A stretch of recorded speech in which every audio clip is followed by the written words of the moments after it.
성경 말씀 함께 보시겠습니다. 사도행전 27장 9절에서부터 26절까지의 말씀입니다.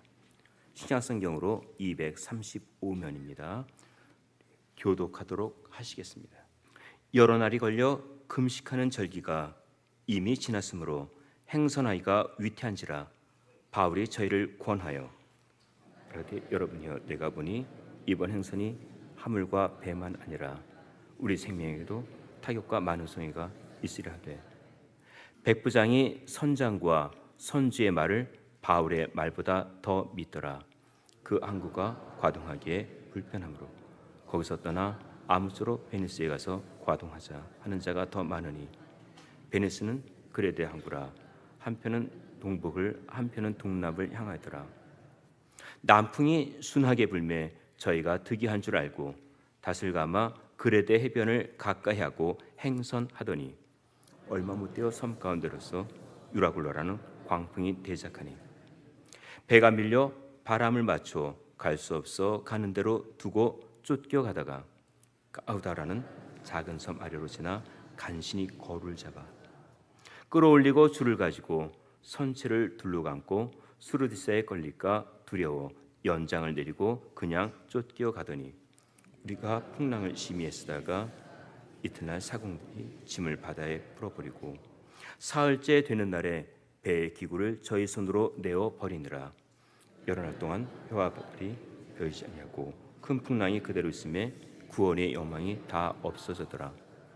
여러 사람이 오래 먹지 못하였음에 바울이 가운데 서서 말하되 여러분이여 내 말을 듣고 글에 대해서 떠나지 아니하여 이 타격과 손상을 면하였다면 좋을 뻔하였느니라. 내가 너를 권하노니 이제는 안심하라. 너희 중 생명에는 아무 손상이 없겠고 오직 백분이리라. 나의 속한 바 나의 섬기는 하나님의 사자가 어젯밤에 내 곁에 서서 말하되 바울아 두려워 말라.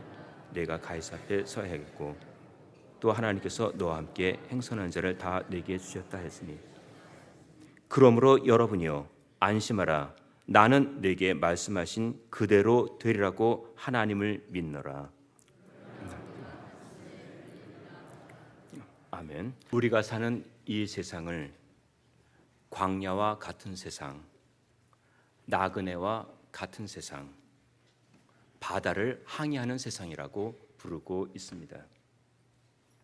이 세 가지의 공통점은 미래를 알 수 없다는 점입니다. 어느 사람이 바닷가를 거닐다가 마법의 등잔을 발견하였습니다. 이 등잔을 문지르면 속에서 노예가 나와 어느 소원이든지 다 들어준다는 마법의 등잔입니다. 이 사람은 너무 감격해서 얼른 손으로 등잔을 문질렀습니다. 그러자 노예가 나와 이렇게 말하는 것입니다. 주인님, 말씀하십시오. 제가 주인님의 소원을 들어주겠습니다. 하지만 원하는 것을 한 가지만 말씀하셔야지 그 이상은 안 됩니다. 그러자 그 사람이 곰곰이 생각하다가 1년 후에 오늘 날짜가 찍힌 신문을 가지고 오라고 하였습니다.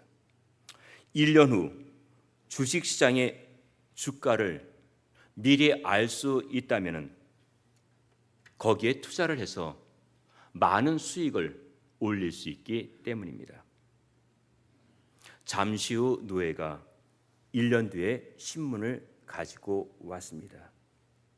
너무 신이 난 그 사람은 얼른 주식시장의 소식을 알아보려고 신문을 넘기고 있는데 아래 한쪽 부고난을 보게 되었습니다.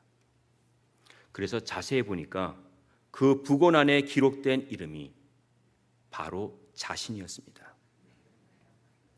그가 많은 돈을 벌 수 있었는지 모르겠지만은 생명은 길지 못했습니다. 내일 일을 알지 못하는 것이 우리 인생입니다. 우리의 삶은 마치 파도가 넘실거리는 바다 위에 떠 있는 것 같아서 풍파 많은 세상이라고 부르고 있습니다. 사도행전 27장은 바울이 배를 타고 가다가 풍랑을 만나는 장면을 기록하고 있습니다. 먼저 본문의 배경을 말씀드리면은 바울은 몇 차례나 로마로 가기를 원하고 있었습니다. 당시 로마는 세계적인 도시답게 강한 권력과 유행의 도시로 화려했습니다. 이렇게 물질적으로는 풍성했지만은 영적으로는 어두워져 가는 것을 보며 그곳에 복음을 전하고 싶은 열망이 일어났던 것입니다. 이를 위해 바울이 기도하며 준비하고 있을 때 드디어 로마로 가는 길이 열렸습니다. 하지만 선교사 신분으로 가는 것이 아니고 죄수의 몸으로 가게 되었습니다. 복음을 전하다 잡혀 재판을 받기 위해 다른 죄수들과 함께 백부장의 호송을 받으며 배를 타고 지중해로 가는 것입니다. 한참 가는데 유라굴로라는 광풍을 만나 14일 동안 망망대해에서 표류하는 신세가 되고 맙니다. 이처럼 우리 인생길에는 미래를 알 수 없는 크고 작은 일들을 만나게 됩니다. 우리는 오늘 본문을 통해 그 광풍 가운데서 하나님이 어떻게 역사하셨는지를 살펴보며 여기서 우리가 얻을 교훈은 무엇인지 찾아보도록 하겠습니다. 첫 번째는 유혹의 순풍을 조심해야 됩니다. 12절과 13절 말씀입니다. 다시 한번 우리 함께 봉독하시겠습니다. 그 항구가 과동하기에 불편하므로 거기서 떠나 아무쪼록 베니스에 가서 과동하자 하는 자가 더 많으니 베니스는 그레데 항구라. 한편은 동북을 한편은 동남을 향하였더라. 남풍이 순하게 불매 저희가 득이한 줄 알고 닷을 감아 그레데 해변을 가까이하고 행선하더니 바울이 탄 배가 오랜 시간이 지나 니도 건너편까지 왔을 때 바람이 강하게 불어 더 이상 갈 수 없게 되자 앞으로의 일정에 대해서 결정을 내려야 했습니다. 바울은 지금 강한 바람으로 계속 항해하는 것은 무리가 되고 겨울도 다가오는데 시기적으로 움직이는 것이 위험하므로 이곳 가까운 곳에 머물자고 합니다. 그러나 선장과 선주는 미항에서 겨울을 보내기가 불편하므로 40마일 떨어진 베니스로 가는 것이 낫다고 합니다. 베니스는 지금 있는 미항보다 넓고 남쪽 해안에 있는 항구 도시로 바람을 덜 받는 장소입니다. 베니스는 큰 항구 도시입니다. 아름답고 머물기 좋은 화려한 상업 도시입니다. 더구나 군인들과 선원들을 위한 오락시설과 유흥시설까지 갖추고 있어 사람들의 마음을 끄는 장소였습니다. 두 가지 의견에서 누구의 말이 더 마음에 와닿겠습니까? 12절 말씀이 당시의 분위기를 뒷받침해주고 있습니다. 그 항구가 과동하기에 불편하므로 거기서 떠나 아무쪼록 베니스에 가서 과동하자. 얼른 가서 겨울을 지내자는 것입니다. 이들의 생각은 벌써 베니스에 가 있었습니다. 어서 가서 놀기도 하고 쉬기도 하면서 또 즐기려고 하는데 재미없는 여기에 머물자고 하니 누가 그 말을 듣겠습니까? 점점 분위기가 기울어져 가고 있습니다. 여기에 13절 말씀이 이들의 생각을 재촉하고 있습니다. 남풍이 순하게 불매 저희가 득이한 줄 알고. 그렇게 요동치던 풍세가 가라앉고 순풍이 불면서 이들의 마음이 들뜨기 시작합니다. 어서 가자. 가서 쉬자. 어서 가서 추운 겨울을 따뜻하게 보내자.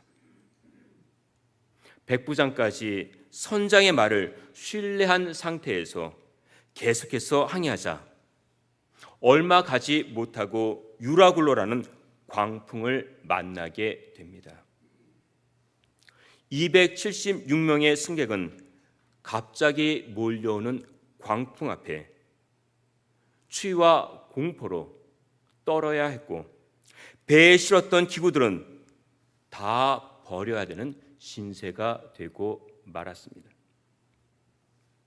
바다의 전문가라는 선장과 선주도 광풍 앞에서는 속수무책이었습니다. 백부장도 하나님이 바울과 함께하는 것을 알고 있으면서도 눈앞에 펼쳐지는 유혹을 이기지 못했던 것입니다. 유혹은 서서히 다가옵니다. 우리를 편안하게 해줍니다. 이 편안은 하나님이 주시는 평안하고는 다릅니다. 편안은 나의 주변의 상황을 말하는 것이고 평안은 어려운 가운데서도 하나님이 주시는 마음 상태입니다. 사단이 인간을 유혹하는 가장 근본적인 방법은 인간의 육신적인 욕망을 자극하는 것입니다. 하와가 사단의 유혹을 받고 선악과를 바라보았을 때 먹음직스러워 보였다고 하였습니다. 하나님께서 에덴 동산에서 많은 실과의 나무를 만드셨을 때 유독 선악과만 먹음직스럽게 만들지는 않았을 것입니다.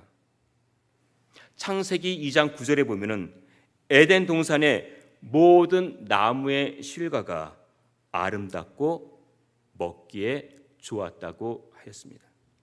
하지만 하와가 그 나무를 보았을 때는 유난히 탐스럽게 보였습니다. 이처럼 사단은 원초적인 방법으로 유혹하고 있습니다. 예수님을 시험할 때도 첫 번째가 돌로 떡을 만드는 일이었습니다. 사람들이 유혹에 빠지는 대부분이 육신의 욕망을 절제하지 못하기 때문입니다. 유혹은 서서히 순풍처럼 다가옵니다. 유혹은 처음에는 조심스럽게 다가오지만은 나중에는 큰 파장을 일으킵니다. 그리고 엄청난 대가를 치르게 합니다. 바울이 다시 그들에게 말하고 있습니다.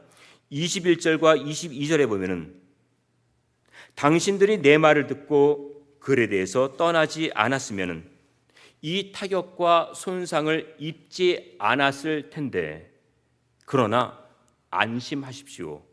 배만 손상이 있을 것이고 우리의 생명은 보존될 것입니다. 하나님께서는 택한 백성들을 끝까지 지켜주십니다. 우리가 실수를 하고 유혹에 넘어가더라도 우리의 손을 꼭 붙들고 계십니다. 우리가 살면서 순풍의 유혹을 받겠지만 그 유혹에 마음 빼앗기지 말고 파도 속에서 돌보시는 주님을 바라보며 세상을 헤쳐나가시기를 바랍니다. 두 번째는 하나님의 음성을 들어야 합니다. 23절과 24절 말씀입니다. 함께 봉독하시겠습니다. 나의 속한 바 곧 나의 섬기는 하나님의 사자가 어젯밤에 내 곁에 서서 말하되 바울아 두려워 말라. 네가 가이사 앞에 서야 하겠고 또 하나님께서 너와 함께 행선한 자를 다 내게 주셨다 하였으니. 선장은 항해하면서 일기예보를 듣습니다. 또 본부로부터 오는 소식도 듣습니다. 요즘은 위성을 통해서도 정보를 접할 수 있기 때문에 금방 소식들을 알 수 있습니다. 요즘 우리는 많은 것을 들어서 알고 있습니다. 이제는 너무 많이 들어서 문제가 될 정도입니다. 이렇게 세상에 많은 소리가 들려도 귀를 집중해야 될 소리는 하나님의 음성입니다. 바울은 이번 항해에 큰 손해가 있을 것이라고 말하였지만은 사람들의 마음에는 그 소리가 들리질 않았습니다. 어느 소리를 듣느냐가 중요합니다. 계속 항해하는 중에 하나님께서 바울에게 말씀하십니다. 두려워 말라. 내가 가이사 앞에 서야 하겠고 너와 함께 행선한 자를 다 내게 주었으니. 밤중에 말씀하셨다고 했으니까 바울이 그 시간에 기도한 것으로 보입니다. 하나님께서 기도에 응답하시면서 그의 사명을 다시 한번 확인시켜 주셨습니다. 사도행전 23장 11절에 보면은 그날 밤에 주께서 바울 곁에 서서 이르시되 담대하라. 내가 예루살렘에서 나의 일을 증거한 것 같이 로마에서도 증거하여야 하리라. 하나님께서는 바울이 로마에서 복음 전하는 것을 이미 허락하셨고 그 길로 인도하고 계십니다. 그 사실을 풍랑 속에서 재확인이 된 것입니다. 이제 이 배의 주인은 백부장도 아니었고 선장도 아니었고 선주도 아닙니다. 바울에게 함께 행선한 자들을 다 주신다고 했으니까 그들의 생명이 바울로 인해서 구원 얻게 된 것입니다. 어느 한 청년이 사고로 두 눈의 시력을 잃게 되었습니다. 비관에 빠진 그는 세상을 살아갈 의욕마저 상실해 가고 있었습니다. 옆에 있는 가족들이 어떻게든 마음을 잡고 살아갈 수 있도록 방법을 찾던 중에 특수 맹인학교가 생각났습니다. 그도 가족들의 권면을 받아들여 그 학교에 가기로 하고 어느 날 학교에서 교장 선생님을 만나 대화를 나누었습니다. 이제 이야기가 끝나자 교장 선생님께서는 한 선생님을 부르시더니 새로운 청년이라고 소개하고는 학교 건물과 교정을 안내해 주도록 하였습니다. 목소리가 명랑한 이 선생님은 간단히 자기 소개를 한 다음 청년의 팔을 잡고 사무실을 나와 안내하기 시작합니다. 이제 우리는 현관 밖에 층계를 내려가게 될 것입니다. 층계는 모두 10개입니다. 다 내려가면 오른쪽을 돌아서 화단 앞을 지나게 됩니다. 화단을 지나면 교정을 한 바퀴 돌겠습니다. 그리고 나면은 저녁 식사 시간이 다가옵니다. 지금부터 층계를 내려갈 텐데 10개를 잘 세세요. 잘 하시겠지만은 미심쩍거나 무슨 일이 생기면은 내가 당신 곁에 있으니 나를 꼭 붙잡으세요. 내 말을 기억하고 그대로 하시면 됩니다. 선생님의 말씀에 그는 안심이 되었습니다. 청년은 층계를 10개 세면서 천천히 내려갔습니다. 그리고 오른쪽을 돌아가니까 꽃향기를 느끼게 되어 화단이 있다는 것을 금방 알게 되었습니다. 옆에 나를 도와줄 사람이 있다는 것이 얼마나 위로가 되고 힘이 되는지 마음이 놓였습니다. 두 사람은 걷다가 길 옆에 있는 의자에 앉아 쉬기도 하고 시원한 물도 마셨습니다. 그렇게 교정을 한 바퀴 돌고 나니까 어느새 식당 앞에 도착했습니다. 청년 자신감이 생겼습니다. 앞으로 여기 있으면 더 잘 할 수 있을 것 같고 새로운 면들을 대할 것 같은 기대감도 생겼습니다. 이제 저녁 식사가 끝나자 선생님은 앞으로 그가 쓰게 될 방으로 안내해 주었습니다. 방의 구조를 설명해 주고 가구가 어디에 있는지도 가르쳐 주었습니다.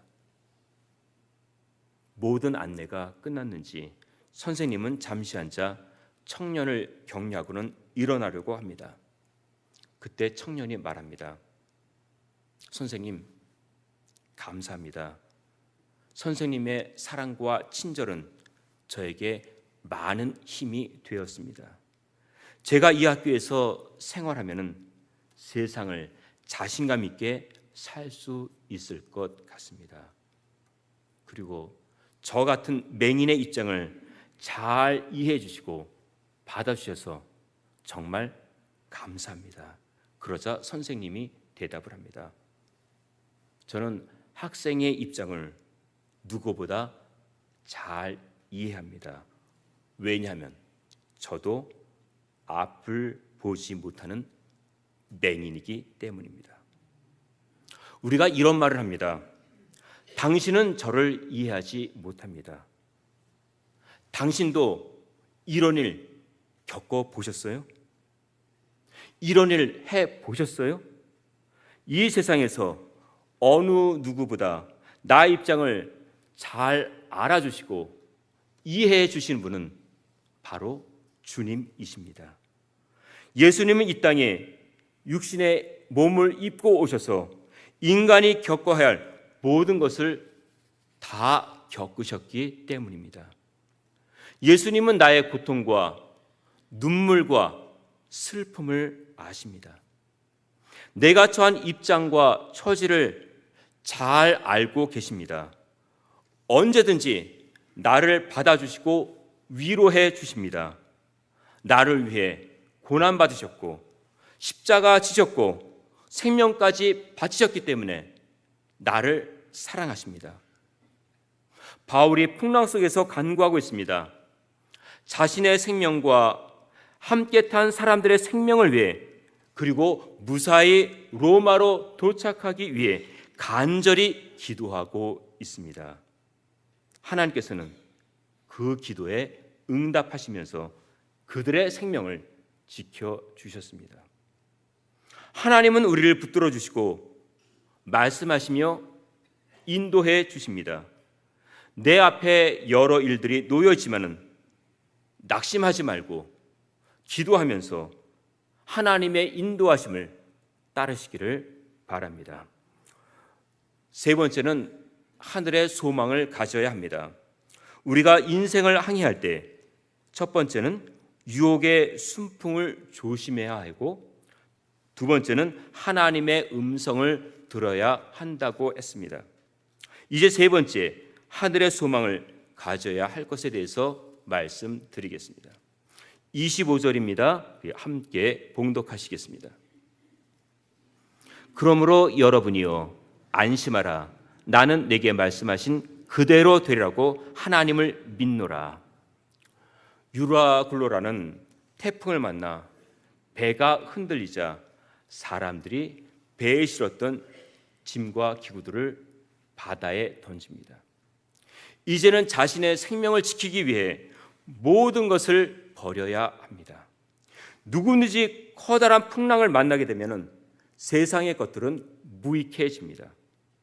죽음을 눈앞에 두고 있는데 가진 것이 무슨 소용이 있겠습니까? 어떤 유명한 저술가가 오랫동안 준비한 원고를 가지고 배에 탔습니다. 그런데 그 배가 항해 중에 침몰하여 배에 탔던 사람들이 물에 빠지게 되었습니다. 저술가도 물에 빠져 허우적거립니다. 그런 와중에서도 원고만은 물에 젖지 않게 하려고 손을 높이 쳐들고 있습니다.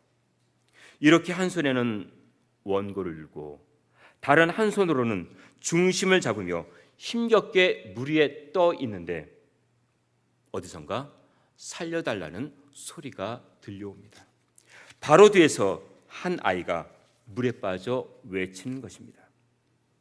이것을 본 저술가가 잠시 고민을 합니다. 원고냐 아이냐. 잠시 후 그는 원고를 던져버리고 아이가 있는 쪽으로 헤엄쳐 갔습니다. 그리고는 아이를 구하여 구명 보트에 태웠습니다. 아이는 구했지만은 수년간 작업한 생명 같은 원고는 잃고 말았습니다. 우리도 이처럼 소중한 것을 얻기 위해 다른 하나를 포기하지 않으면 안 될 때가 있습니다. 두 가지를 다 얻으면 좋겠지만은 세상이 그렇지 않다는 것입니다. 동쪽으로 가면서 동시에 서쪽으로 갈 수는 없습니다. 쉬면서 동시에 일할 수는 없는 것입니다. 하나를 얻으려면 다른 하나는 포기해야 됩니다. 그것이 우리의 인생입니다. 나에게 소중한 것은 무엇입니까? 내가 얻어야 할 것은 무엇이고 그것을 위해 포기해야 될 것은 무엇입니까? 우리는 영생을 얻기 위해서 세상 것을 포기할 수 있어야 합니다. 영원한 것을 얻기 위해 일시적인 것들을 포기할 수 있어야 합니다. 영생은 세상의 어떤 것보다 소중합니다. 영원한 것은 일시적인 것보다 훨씬 가치가 있습니다. 믿음으로 산다면 세상의 많은 부분들을 내려놓아야 합니다. 하늘의 소망은 믿는 자에게 주시는 하나님의 선물입니다. 우리의 소망은 하늘에 있습니다. 25절에 나는 내게 말씀하신 그대로 되리라고 하나님을 믿노라. 바울은 풍랑 속에서도 나는 가이사 앞에 서게 될 것이라는 소망과 확신이 있었습니다. 우리가 세상에 살면서 커다란 풍랑을 만날 때가 있습니다. 이때 모든 것을 주관하시는 하나님을 의지하며 간구하시기를 바랍니다. 하나님은 나를 귀하게 보십니다. 아들이신 예수님의 생명까지 바꾸면서까지 나를 사랑하시는 하나님이십니다. 인생의 항해길에 선장 되시는 예수님을 바라보며 내 생명이 마치는 그날까지 믿음의 길을 가시기를 주님의 이름으로 축원드립니다. 기도하시겠습니다. 저희들이 세상에 살 때 여러 풍랑을 만나지만은 그때마다 선한 팔로 붙들어 주시고 함께 하시는 하나님을 의지하며 살기를 바랍니다. 어두운 세상에서 우리가 가진 하늘의 소망이 더욱 견고해지게 하옵소서. 말씀으로 위로해 주시고 늘 평안케 하시는 하나님의 사랑에 감사드립니다. 예수님의 이름으로 기도하옵나이다. 아멘.